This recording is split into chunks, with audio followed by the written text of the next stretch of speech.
ನಮಸ್ಕಾರ ನನ್ನೆಲ್ಲ ಪ್ರೀತಿಯ ವೀಕ್ಷಕರಿಗೆ. ರಕ್ಷಿತಾ ಮಾತಿಗೆ ಸೂರಜ್ ಗಲಿಬಿಲಿ. ಕ್ವಾಟ್ಲೆ ಕಿಚನ್ನಲ್ಲಿ ನಗುವಿನ ಹಬ್ಬ. ನಮ್ಮ ಮನೆಯ ಮಗಳಂತಿರುವ ರಕ್ಷಿತಾ ಮತ್ತೊಮ್ಮೆ ಮನಗೆದ್ದ ಕ್ಷಣ. ರಕ್ಷಿತಾ ಅವರನ್ನು ನೋಡಿದರೆ ಅವರು ಯಾವ ಕಾರ್ಯಕ್ರಮದಲ್ಲಿದ್ದರೂ ಒಂದು ಮನೆ ಮಗಳಂತೆಯೇ ಅನ್ನಿಸುತ್ತಾರೆ.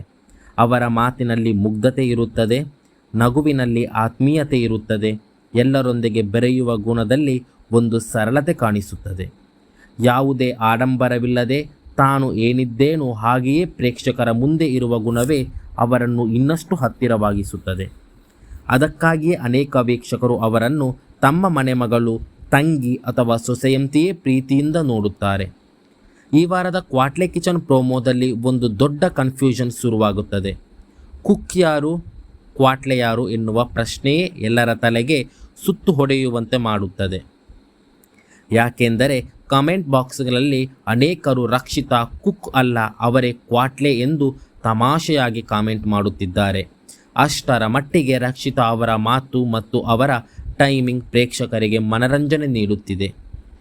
ಈ ವಾರ ಜೋಡಿಗಳಾಗಿ ಸ್ಪರ್ಧೆ ನಡೆಯಲಿರುವುದರಿಂದ ಪ್ರತಿಯೊಬ್ಬರಲ್ಲೂ ಕುತೂಹಲ ಹೆಚ್ಚಾಗಿದೆ. ಯಾರು ಯಾರ ಜೊತೆ ಜೋಡಿಯಾಗಿದ್ದಾರೆ, ಯಾರ ಕಾಂಬಿನೇಷನ್ ಹೆಗಲೇರಲಿದೆ, ಯಾರ ಮಧ್ಯೆ ಹೆಚ್ಚು ಕ್ವಾಟ್ಲೆ ನಡೆಯಲಿದೆ ಎಂಬ ಪ್ರಶ್ನೆಗಳು ಅಭಿಮಾನಿಗಳ ಮನಸ್ಸಿನಲ್ಲಿ ಮೂಡಿವೆ. ಅದರಲ್ಲೂ ರಕ್ಷಿತಾ ಮತ್ತು ಸೂರಜ್ ಜೋಡಿ ಈಗಾಗಲೇ ಪ್ರೇಕ್ಷಕರ ಗಮನ ಸೆಳೆದಿದೆ. ಪ್ರೋಮೋದಲ್ಲಿ ಆ್ಯಂಕರ್ ಸುಷ್ಮಾ ಅವರು ಒಂದು ಮನರಂಜನಾ ಆಟವನ್ನು ನಡೆಸುತ್ತಾರೆ. ಒಬ್ಬರು ಚಿತ್ರ ಬಿಡಿಸಬೇಕು, ಇನ್ನೊಬ್ಬರು ಆ ಚಿತ್ರವನ್ನು ಏನು ಎಂಬುದನ್ನು ಊಹಿಸಬೇಕು. ಕೇಳುವುದಕ್ಕೆ ಸುಲಭ ಎನಿಸಿದರೂ ಆಟ ಆರಂಭವಾದ ಮೇಲೆ ನಗುವಿನ ಮಹಾಪೂರವೇ ಹರಿಯುತ್ತದೆ. ಇಲ್ಲಿ ಸೂರಜ್ ಚಿತ್ರ ಬಿಡಿಸುತ್ತಾರೆ. ಅವರು ಬಿಡಿಸಿದ ಚಿತ್ರವನ್ನು ನೋಡಿ ರಕ್ಷಿತಾ ಅದು ಏನು ಎಂದು ಊಹಿಸಬೇಕು. ಆದರೆ ಅಲ್ಲಿ ನಡೆದದ್ದೇ ನಿಜವಾದ ಕಾಮಿಡಿ. ಚಿತ್ರದ ಉತ್ತರ ಮಟನ್ ಗ್ರೇವಿ ಆಗಿರುತ್ತದೆ. ಆದರೆ ರಕ್ಷಿತಾ ಎಷ್ಟೇ ಯೋಚಿಸಿದರೂ ಸರಿಯಾದ ಉತ್ತರ ಹೇಳಲು ಸಾಧ್ಯವಾಗುವುದಿಲ್ಲ. ಅವರ ಊಹೆಗಳು ಒಂದಕ್ಕಿಂತ ಒಂದು ವಿಚಿತ್ರವಾಗುತ್ತವೆ. ಇದನ್ನು ನೋಡಿ ಅಲ್ಲಿದ್ದ ಎಲ್ಲರೂ ಹೊಟ್ಟೆ ಹಿಡಿದು ನಗುತ್ತಾರೆ. ಕೊನೆಗೆ ಆ್ಯಂಕರ್ ಸುಷ್ಮಾ ಅವರು ಕೈ ಮುಗಿದು ಅಡಿಗೆಯನ್ನಾದರೂ ಚೆನ್ನಾಗಿ ಮಾಡಿ ಎಂದು ತಮಾಷೆಯಾಗಿ ಹೇಳುವ ಕ್ಷಣ ಪ್ರೋಮೋದ ಹೈಲೈಟ್ ಆಗಿಬಿಡುತ್ತದೆ. ಆ ಮಾತಿಗೆ ಬೇಸರ ಪಡದೆ ಅದನ್ನೇ ನಗುವಾಗಿ ಸ್ವೀಕರಿಸುವ ರಕ್ಷಿತಾ ಅವರ ಗುಣ ಮತ್ತೊಮ್ಮೆ ಎಲ್ಲರ ಗಮನ ಗೆಲ್ಲುತ್ತದೆ. ಅದಕ್ಕೆ ರಕ್ಷಿತಾ ಅವರು ಕೊಟ್ಟ ಉತ್ತರ ಇನ್ನೂ ವಿಶೇಷ. ನ್ಯಾಯ ಅಂದರೆ ನನ್ನ ಅಡಿಗೆ, ನ್ಯಾಯ ಅಂದರೆ ಜಡ್ಜಸ್ ಎಂದು ತಮ್ಮದೇ ಸ್ಟೈಲ್ನಲ್ಲಿ ಹೇಳುತ್ತಾರೆ. ಆ ಮಾತಿನ ಅರ್ಥ ಯಾರಿಗೂ ಸರಿಯಾಗಿ ಅರ್ಥವಾಗದಿದ್ದರೂ ಅವರು ಹೇಳಿದ ರೀತಿ ಮಾತ್ರ ಎಲ್ಲರನ್ನೂ ನಗಿಸುತ್ತದೆ.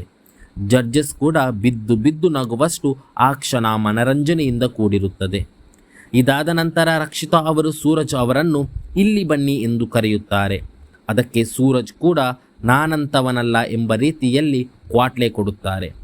ಆದರೆ ಪ್ರೋಮೋ ನೋಡುವವರಿಗೆ ಒಂದು ವಿಷಯ ಮಾತ್ರ ಸ್ಪಷ್ಟವಾಗುತ್ತದೆ. ಸೂರಜ್ ಕ್ವಾಟ್ಲೆ ಕೊಟ್ಟರೂ ಅದಕ್ಕಿಂತ 2 ಪಟ್ಟು ಕ್ವಾಟ್ಲೆ ಕೊಡುವ ಸಾಮರ್ಥ್ಯ ರಕ್ಷಿತಾ ಅವರಲ್ಲಿದೆ ಎನ್ನುವುದು. ರಕ್ಷಿತಾ ಅವರು ಒಂದರ ಹಿಂದೆ ಒಂದರಂತೆ ಹಲವು ವಿಚಾರವನ್ನು ಹೇಳುತ್ತಾ ಹೋಗುತ್ತಾರೆ. ಆದರೆ ಅವರು ಏನು ಹೇಳುತ್ತಾರೆ ಎನ್ನುವುದಕ್ಕಿಂತ ಅದನ್ನು ಯಾವ ರೀತಿ ಹೇಳುತ್ತಿದ್ದಾರೆ ಎನ್ನುವುದೇ ಎಲ್ಲರಿಗೂ ಮನರಂಜನೆ ನೀಡುತ್ತದೆ. ಅವರ ಮಾತುಗಳನ್ನು ಅರ್ಥ ಮಾಡಿಕೊಳ್ಳಲು ಪ್ರಯತ್ನಿಸುವಷ್ಟರಲ್ಲಿ ಸೂರಜ್ ಸಂಪೂರ್ಣ ಗೊಂದಲಕ್ಕೀಡಾಗುತ್ತಾರೆ. ಅವರ ಮುಖಭಾವವೇ ಪ್ರೇಕ್ಷಕರಿಗೆ ನಗುವಿನ ಔತಣ ನೀಡುತ್ತದೆ. ಇದೇ ರಕ್ಷಿತಾ ಅವರ ವಿಶೇಷತೆ. ಅವರು ಯಾರನ್ನೂ ನೋಯಿಸುವ ಉದ್ದೇಶದಿಂದ ಮಾತನಾಡುವುದಿಲ್ಲ. ಅವರ ಮಾತಿನಲ್ಲಿ ಕುಹಕ ಇರುತ್ತದೆ, ಆದರೆ ಕಹಿ ಇರುವುದಿಲ್ಲ. ತಮಾಷೆ ಇರುತ್ತದೆ, ಆದರೆ ಯಾರ ಮನಸ್ಸಿಗೂ ನೋವಾಗುವ ಮಿತಿ ಇರುತ್ತದೆ. ಅದಕ್ಕಾಗಿಯೇ ಅವರು ಅನೇಕ ಕುಟುಂಬಗಳಿಗೆ ಮೆಚ್ಚಿನ ಸ್ಪರ್ಧಿಯಾಗಿ ಕಾಣಿಸುತ್ತಾರೆ.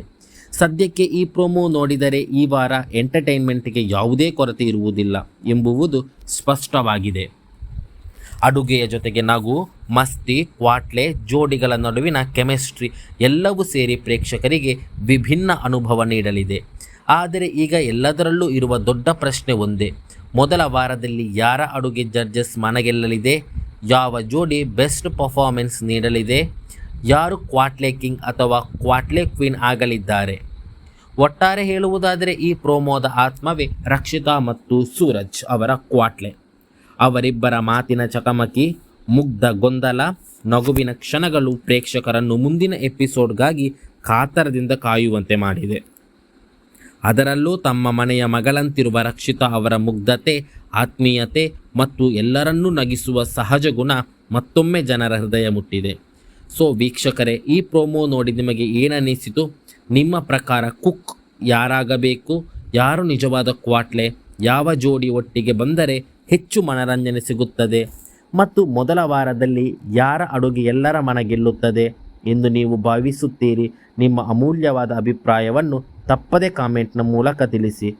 ನಿಮ್ಮ ಪ್ರತಿಯೊಂದು ಕಾಮೆಂಟ್ ಕೂಡ ಈಗ ಚರ್ಚೆಯನ್ನು ಇನ್ನಷ್ಟು ರೋಚಕ ಮಾಡುತ್ತದೆ. ಧನ್ಯವಾದಗಳು.